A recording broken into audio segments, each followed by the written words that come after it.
Magandang buhay mga bata! Tara, samahan ninyo akong matuto kasama si Teacher Aika, your online teacher. Please don't forget to subscribe, like, share, and hit the notification bell for more videos. Thank you! Matatag Curriculum, GMRC, Grade 1, Quarter 3, Week 1, Day 2. Ang ating aralin ngayong araw ay tungkol sa wastong pakikipag-ugnayan sa kapwa. Muli, ako si Teacher Aika, ang inyong online teacher. Simulan na natin. Kasanayang pampagkatuto na ipakikita ang pagiging magalang sa pamamagitan ng wastong pagtugon sa mensahe ng kapwa. A. Nakakikilala ng mga wastong paraan ng pakikipag-ugnayan sa kapwa.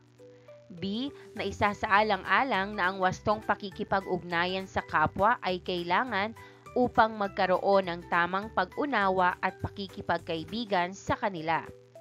C. Na ilalapat ang mga paraan ng wastong pakikipag-ugnayan sa kapwa. Layunin. Natutukoy ang mga wastong pakikipag-ugnayan sa kapwa. Nasasabi ang kahalagahan ng wastong pakikipag-ugnayan sa kapwa ay kailangan upang magkaroon ng tamang pag-unawa at pakikipagkaibigan sa kanila. Bago natin simulan ang ating aralin, tayo muna ay umawit. Umawit tayo, sabayan ng inyong guro sa pag-awit. Narito ang liriko. Ang paggalang ay mahalaga, sa lahat ng oras ay tuwina. Sa magulang at sa guro, po at opo laging gamit mo. Pagmano sa nakatatanda at pagbibigay ng halaga, kahit sino ay masaya, kung may respeto ka sa kanila. Natatandaan ba ninyo ang ating aralin ng nakaraang araw? Ano ang nakikita mo sa larawan?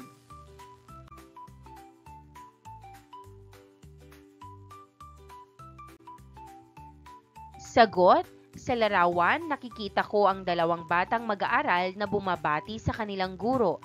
Mukhang magalang sila at masaya habang nakikipag-usap sa guro. Tingnan ng mabuti ang larawan. Sabihin kung ano ang iyong nakikita. Sagot, sa larawan nakikita ko ang isang batang babae na mukhang masama ang pakiramdam at isang lalaki na nag-aalok sa kanya ng tubig. Sa araw na ito, ating pag-uusapan ng mas malalim ang paggalang. Sa araw na ito, inaasahan na iyong makikilala ang paggalang bilang isa sa mga wastong paraan ng pakikipag-ugnayan sa kapwa. Inaasahan din na iyong masasabi na ang kahalagahan ng wastong pakikipag-ugnayan sa kapwa ay kailangan upang magkaroon ng tamang pag-unawa at pakikipagkaibigan sa kanila. Mayroon akong babasahin na maikling kwento. Handa na ba kayong makinig? Simulan natin. Si Ana ay isang masayahin at mabait na bata. Lagi siyang tinuturuan ng kanyang nanay na maging magalang. Kaya naman, palaging kasama sa kanyang mga salita ang po at opo. Isang araw, inimbitahan si Ana sa bahay ng kanyang kaibigang si Ben. Masaya si Ana dahil gusto niyang makipaglaro. Pagdating nila sa bahay ni Ben, bumati si Ana sa mga magulang ni Ben. Magandang hapon po, Tito at Tita, sabi ni Ana nang may ngiti. Magandang hapon din, Ana, Sagot ng nanay ni Ben. Halika, pasok ka. Habang naglalaro, sina Ana at Ben, nagkwento si Ben ng tungkol sa kanyang bagong laruan. Nakinig ng mabuti si Ana at hinayaan niyang magsalita si Ben bago siya nagsalita. Ang ganda ng laruan mo, Ben.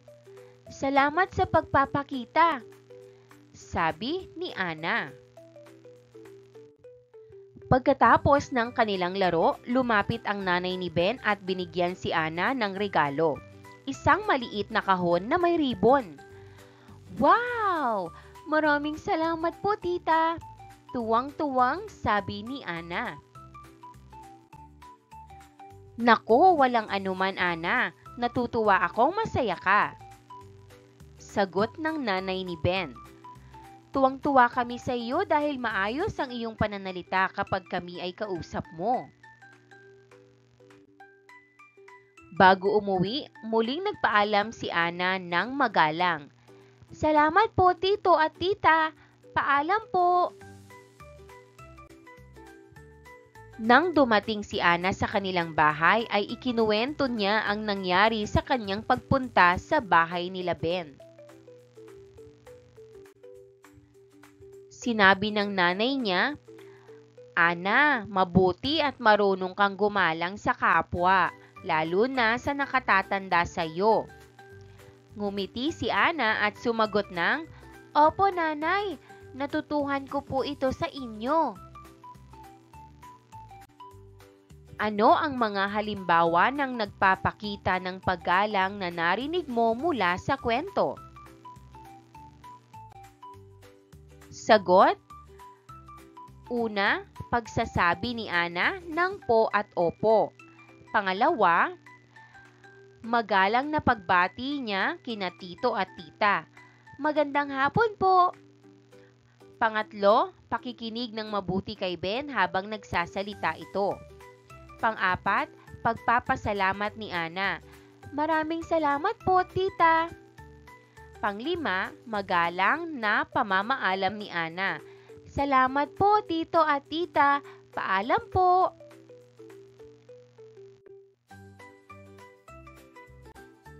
Maghanda para sa ating gawain. Panuto. Piliin sa loob ng kahon ang tamang sagot sa bawat tanong.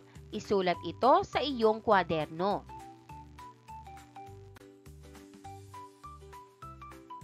Una, pagdating sa bahay ni Ben ay bumati si Ana sa mga magulang ni Ben.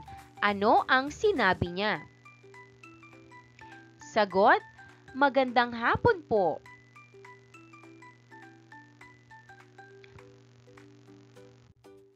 Pangalawa, nang binigyan ng regalo si Ana ng nanay ni Ben, ano ang sinabi niya? Sagot, salamat po. Pangatlo, nang pauwi na si Ana, ano ang sinabi niya sa magulang ni Ben? Sagot, paalam po.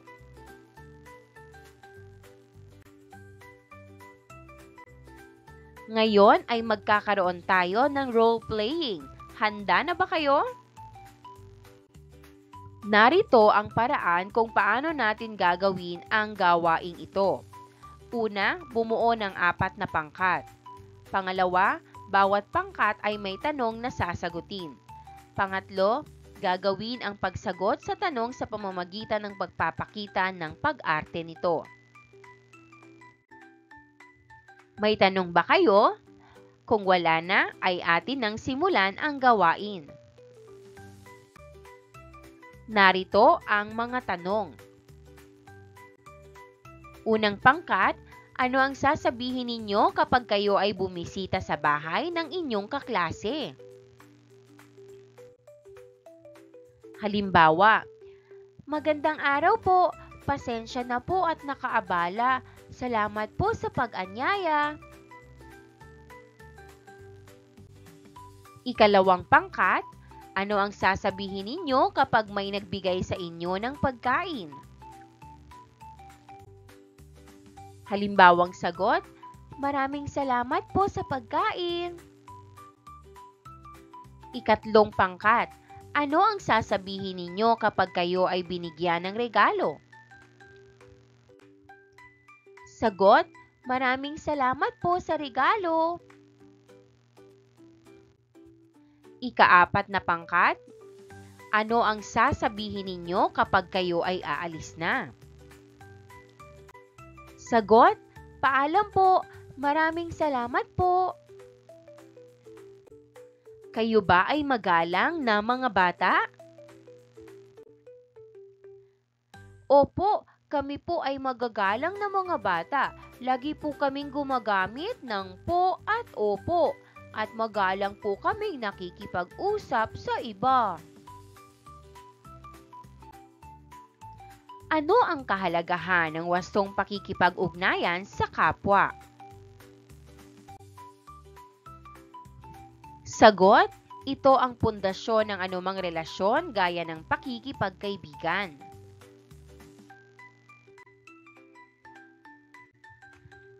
Bakit mahalaga ang wastong pakikipag-ugnayan sa kapwa? Sagot, mahalaga ang wastong pakikipag-ugnayan sa kapwa. Ito ay kailangan upang magkaroon ng tamang pag-unawa at pakikipagkaibigan sa kanila. Ito ang pundasyon ng anumang relasyon gaya ng pakikipagkaibigan.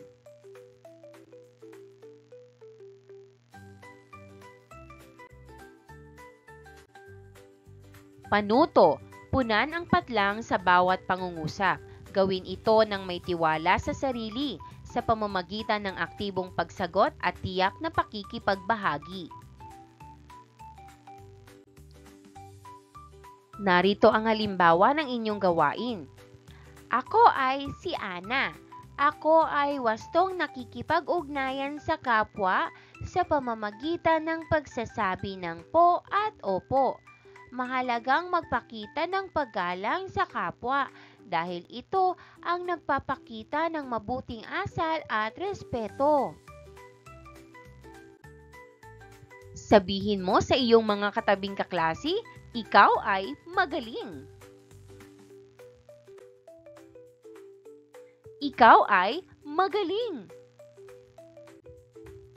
Sagutan natin ang mga tanong.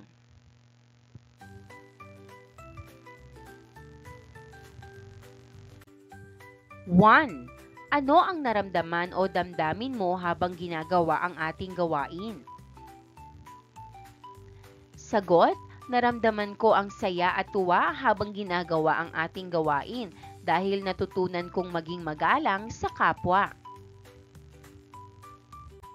2. Ano-ano ang natutuhan mo sa ating gawain? Sagot, natutuhan ko na dapat makipag-usap ng maayos at magalang sa iba. 3. Bakit mahalagang nasasabi na ang kahalagahan ng wastong pakikipag-ugnayan sa kapwa ay kailangan upang magkaroon ng tamang pag-unawa at pakikipagkaibigan sa kanila? Sagot, mahalaga ito dahil ang wastong pakikipag-ugnayan ay nakakatulong upang magkaroon ng pagkakaunawaan at tunay na pagkakaibigan sa kapwa. Panuto, pakinggan ang babasahin ng inyong guro. Ito ay maikling usapan ng guro at kanyang mga estudyante. Pagkatapos ay sagutin ng pasalita ang mga tanong. Magandang umaga, Binibining Carlos! Magandang umaga din, Sonia! Kumusta kayo? Mabuti naman, Sonia. Ikaw, kumusta ka? Mga bata, umpisahan na natin ang pag-aaral sa araw na ito. Opo, Binibining Carlos. Opo. Sagutin ang mga tanong. 1. Ano ang sinabi ni Sonia sa kanyang guro? Sagot, sinabi ni Sonia, "Magandang umaga po, Binibining Carlos." 2. Ano ang sinabi ni Sonia sa kanyang mga kaklase? Sagot, sinabi ni Sonia, "Magandang umaga sa inyo." 3. Ano ang sagot ng mga bata kay Binibining Carlos? Sagot, ang sagot ng mga bata ay, "Magandang umaga po." 4. Bakit kailangan na maging magalang sa kapwa? Sagot, kailangan maging magalang sa kapwa upang ipakita ang respeto at mabuting asal. 5. Ano ang ginagawa mo sa paaralan na tanda ng paggalang? Sagot, ako ay magalang sa guro, nakikinig sa klase at gumagamit ng po at opo.